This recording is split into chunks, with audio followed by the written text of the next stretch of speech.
vous voulez faire un petit clap de départ, hop, c'est parti. Bonjour Isabelle Huppert. Bonjour. Quel bonheur de vous retrouver. Souvenir, c'est un film décalé, un regard tendre et sentimental, plein de nostalgie sur une ancienne chanteuse qui a failli gagner le concours européen de la chanson. Et c'est ce personnage-là que vous incarnez. Qu'est-ce qui vous touche? Tout dans ce personnage, tout. Elle est à la fois triste et confiante en même temps, et prête à ce que la vie se représente à elle, il faut croire, puisque en tous les cas tout nous le raconte dans le film, même si c'est semé de certaines embûches. C'est pas un parcours complètement lisse. Et ce qui était touchant surtout dans ce film, c'est cette proposition un peu incongrue de cette chanteuse, voilà, de l'Eurovision, qui a gagné le concours de l'Eurovision et puis qui est devenue ouvrière dans une usine de pâté, qui a fait un grand pas de côté. La vie l'a emmenée voilà, sur d'autres chemins. Et puis tout d'un coup, se présente un jeune homme qui va la ramener sur la route sur laquelle elle était avant. Je sais à qui vous me faites penser. Vous savez à qui? Vous savez, cette chanteuse dans le genre ABBA, en moins célèbre. Elle n'avait pas du tout changé. Qu'est-ce que vous voulez à la fin? Un concert privé? Laura, aujourd'hui à l'usine, hier sur les scènes auprès des plus grands comme ABBA et Cliff Richard. Qu'est-ce qui est arrivé? Pourquoi ça t'intéresse tant?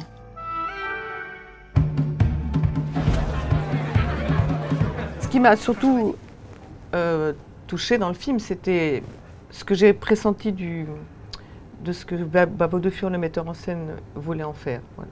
Le film est à la fois réaliste et en même temps il est un peu comme un conte. C'est un mélo avec tout ce que ça a d'assumé d'esthétique pas tout à fait réaliste, quelque chose voilà, qui nous met dans un univers d'emblée qui est plutôt voilà, de l'ordre du conte, Oui. de la fantaisie. Oui. De la fantaisie parfois amère aussi, parce que, enfin, pas amère, mais il y a une mélancolie aussi qui court tout au long du film. Oui. Il y a quelque chose d'un peu évanescent, il y a quelque chose de très poétique aussi dans le film. C'est dur d'amener la poésie au cinéma. Oui. C'est toujours un peu dangereux quand on dit « Ah, c'est un film poétique ». Mais il y a ça, il y a une poésie, il y a quelque chose sur la lumière, sur les costumes, qui nous transporte dans un univers un peu fantasmé Oui. aussi. Et avec une sorte de réalisme social, parce qu'elle est touchante, c'est une ouvrière, elle travaille à la chaîne dans une usine de pâté. Oui, absolument. Elle est couverte de la tête aux pieds avec... elle n'est plus ce qu'elle a pu être dans les paillettes et dans la lumière. Oui. Voilà, c'est quelqu'un qui a... Et on ne sait pas pourquoi, et ça, j'ai trouvé ça bien, mieux peut-être, voilà, de ne pas trop nous expliquer pourquoi, au fond, elle a changé de vie. Mais c'est suffisamment intriguant pour créer du suspense, d'une certaine manière, pour retenir notre attention.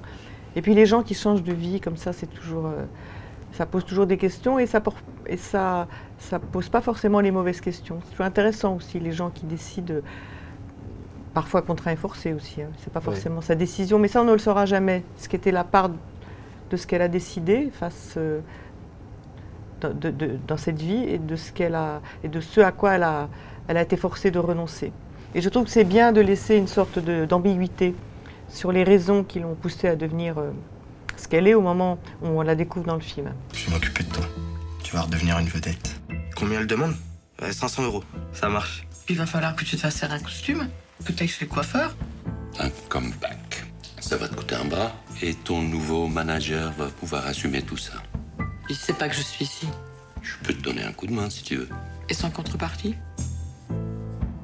Elle a une espèce de candeur, de naïveté enfantine qui reste comme ça devant cet amour qui lui est donné et puis cette possibilité de peut-être repartir. Oui, voilà, ça fait partie de ces êtres qui n'ont pas... Elle a à la fois une forme de profondeur qui lui confère, qui lui donne une complexité, et en même temps, c'est un personnage simple aussi. Et c'est pas non plus quelqu'un qui... Enfin, à la fois elle est simple, en même temps, il y a pas non plus, c'est pas un personnage naïf non plus. Hein. Elle n'est pas que candide. Enfin, il y a tout ce passé aussi qui nous est représenté avec son ancien manager, qui était aussi son Pygmalion d'une certaine manière. Donc c'est quelqu'un aussi qui a été pris dans sa vie comme ça, dans les raies de relations où l'intime se mêle au public avec tout ce que ça peut comporter à la fois de beauté et de malaise aussi. Donc il y a tout ce passé qui ressurgit. Oui. Et puis cette possibilité qui lui redonnait de donner ce bonheur, cette lumière, de chanter. Et vous chantez, Isabelle, dans ce film. Alors j'ai noté les paroles, hein. C'est joli garçon, cœur de bonbon, c'est kitsch et c'est beau. C'est très beau. Les chansons populaires, c'est Pink Martini qui fait la musique. Oui, c'est Pink Martini qui ont écrit les musiques et c'est Babo de Furnes qui ont écrit les paroles. Oui, c'est de la chanson populaire, mais avec, comme ça, la chanson populaire, c'est beau la plupart du temps. Hein. C'est populaire parce que c'est immédiat, évidemment. Tout le monde peut le recevoir d'une manière comme ça très, très immédiate. Et en même temps, c'est très travaillé aussi, parce que la simplicité, c'est toujours très travaillé. Et elles sont présentées aussi avec... Elles sont chantées par le souhait de Babo de Furnes. Elles sont chorégraphiées aussi. Elles sont accompagnées comme ça d'une forme, d'une série de mouvements qu'il a demandé d'établir, d'inventer. Je sais très bien que t'as été le voir sans me le dire. Tu t'es vendu à lui. Tu sais comment on appelle les femmes comme toi? Des putes. Oui, mais si tu m'avais pas connu, tu serais encore en train de te faire pouponner par ta mère. T'as besoin de beaucoup d'amour. Il y a une émotion qui court tout au long du film parce que au début, elle n'est pas sûre d'y arriver. Alors c'est progressif, il va d'abord lui demander de chanter pour son club de boxe et puis ensuite voilà, le public va s'élargir, mais enfin il va aussi parfois se raréfier. Hein. C'est-à-dire que tout n'est pas... Elle connaît tout de suite les affres, elle va finir par connaître le succès, mais à nouveau dans ce parcours, dans ce chemin qu'elle réentreprend, c'est pas un chemin linéaire. Elle va à nouveau subir les affres d'un possible échec, avec un manque de public, tout ça, et voilà. Et là. Je sens que vous êtes touchée par ce personnage, Isabelle Huppert, vous l'incarnez merveilleusement. Vous êtes cette Laura, et il y a quelque chose de fort. Je sens que c'est quelque chose de fort pour vous d'avoir joué ce personnage. C'est quelque chose de fort pour moi de jouer tous les rôles que je joue déjà, d'une manière générale. Il n'y a pas de rôle que l'on joue, qu'une actrice joue sans y être profondément relié, pas d'une manière forcément intime d'ailleurs, mais juste voilà, par ce qu'un personnage peut vous pousser à faire ou peut vous évoquer.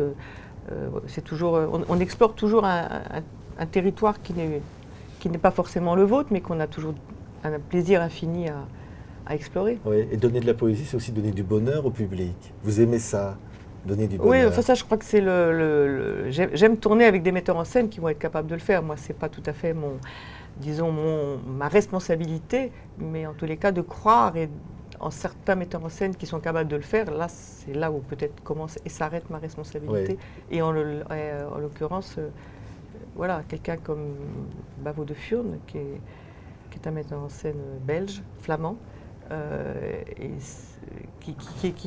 qui est aspiré aussi. Il y a une aspiration, pas seulement dans le cinéma, mais dans tous les domaines, je trouve souvent, en Belgique, qui est formidable. Oui, il y a quelque chose, une capacité comme ça